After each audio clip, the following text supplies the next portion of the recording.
Hello guys, আসসালামু আলাইকুম। তো গাইজ, এখানে আমি অনেকগুলো উইন্স নিয়েছি।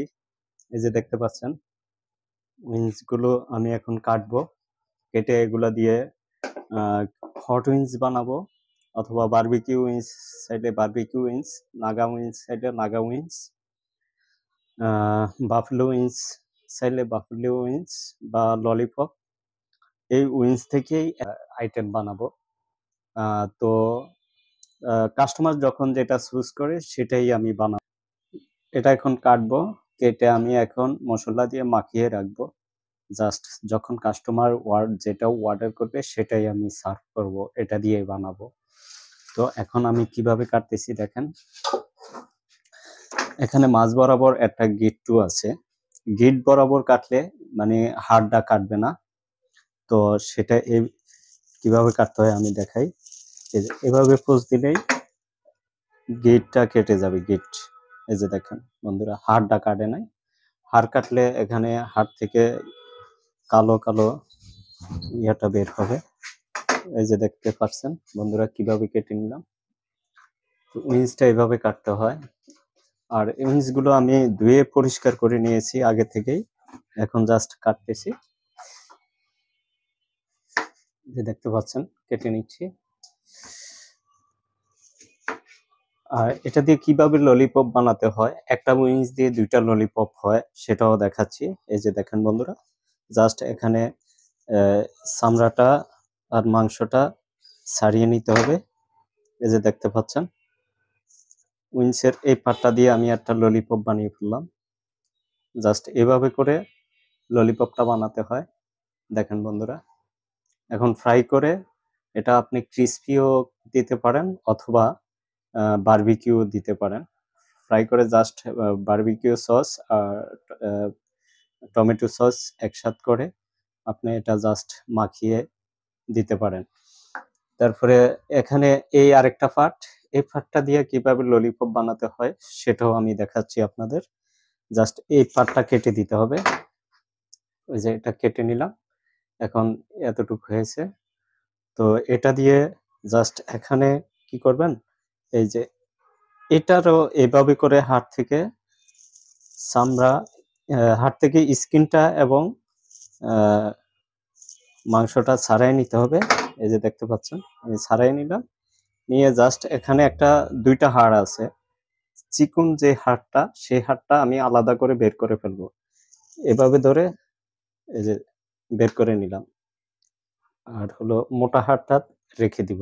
এই যে এভাবে করে এই পার্ট থেকেও আরেকটা ললিপপ বানিয়ে নিলাম।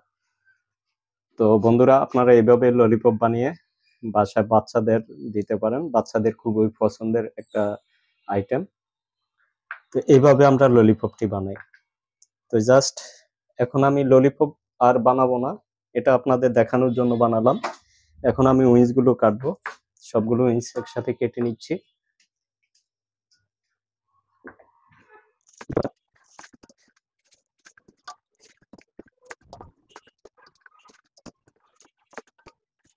তো বন্ধুরা, আমার উইংস গুলো কাটা হয়ে গেছে।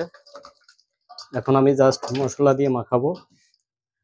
মশলাটা ফ্রাইড চিকেনের মশলা, এটা আমি মেক করেছি। তো সেই মশলাটাই দিব। তো এখানে অল্প সামান্য পরিমাণ একটু আদা রসুন পেস্ট দিয়ে দিচ্ছি। এটা না দিলেও চলে, কারণ মশলার মধ্যে আদা রসুনের পাউডার আছে। তারপরেও দিয়ে দিলাম হালকা একটু। এখানে আদা এবং রসুন মিক্স করে ব্লেন্ডার করা আছে, তো সেটাই ইউজ করে দিলাম, দিয়ে দিলাম। এটা হলো ফ্রাইড চিকেনের মশলা, আমি নিজেই বানিয়েছি। এখন আমি এটা থেকেই দিয়ে দিচ্ছি পরিমাণ মতো। দেখতে পাচ্ছেন এই যে এইটুকু মশলা আমি এখানে ইউজ করব। লাগলে আরো একটু দিব, আরো একটু সামান্য পরিমাণ দিয়ে দিচ্ছি। এটার মধ্যে অনেক কিছু আইটেম দিয়েই, মশলা দিয়েই এই মশলাটা, ফ্রাইড চিকেনের মশলাটা বানানো। তো আপনারা যদি চান তাহলে আমি পরবর্তীতে আবার যখন বানাই এটা ভিডিও করে আপনাদেরকে দেওয়ার চেষ্টা করব। এখন জাস্ট মাখিয়ে নিচ্ছি। এখানের মধ্যে জাস্ট ফ্রাইড চিকেনের মশলাটা আর হালকা একটু আদা রসুন পেস্ট দিয়ে দিলাম, দিয়ে মাখিয়ে নিচ্ছি, আর কিছু দিচ্ছি না। তো একটা মশলা হলে এই মশলাটা ইউজ করা যায় ফ্রাইড চিকেনের মধ্যে। যে কোনো চিকেন আইটেমে দেওয়া যায়, কাবাব আইটেম ছাড়া।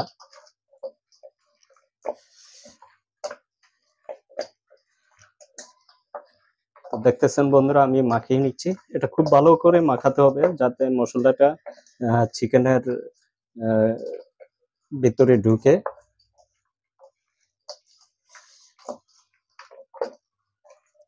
এই যে বন্ধুরা, মাখানো হয়ে গেছে। এখন আমি জাস্ট এটা বক্স করে ডিপ ফ্রিজে রেখে দিব। আর পরবর্তীতে যখন কাস্টমার যেটাই অর্ডার করবে, এটা দিয়ে আমি ললিপপ, তারপরে আপনার বাফলো উইংস, বারবিকিউ উইংস, আর হলো হট উইংস, এই আইটেমগুলো আমি মেক করব এই উইংসটা দিয়ে। তো যাক, আমি এখন বক্স করে এটা ডিপ ফ্রিজে রেখে দিব। তো বন্ধুরা, সুন্দর সুন্দর ভিডিও এবং রেসিপি পেতে আমাদের ফেসবুক পেজটি ফলো দিয়ে রাখবেন এবং ইউটিউব চ্যানেলটিকে সাবস্ক্রাইব করে রাখবেন। এগুলো আজকের মতো বিদায় নিচ্ছি। পরবর্তী ভিডিও দেখার আমন্ত্রণ জানিয়ে আল্লাহ হাফেজ। Thank you. সবাই ভালো থাকবেন। আসসালামু আলাইকুম।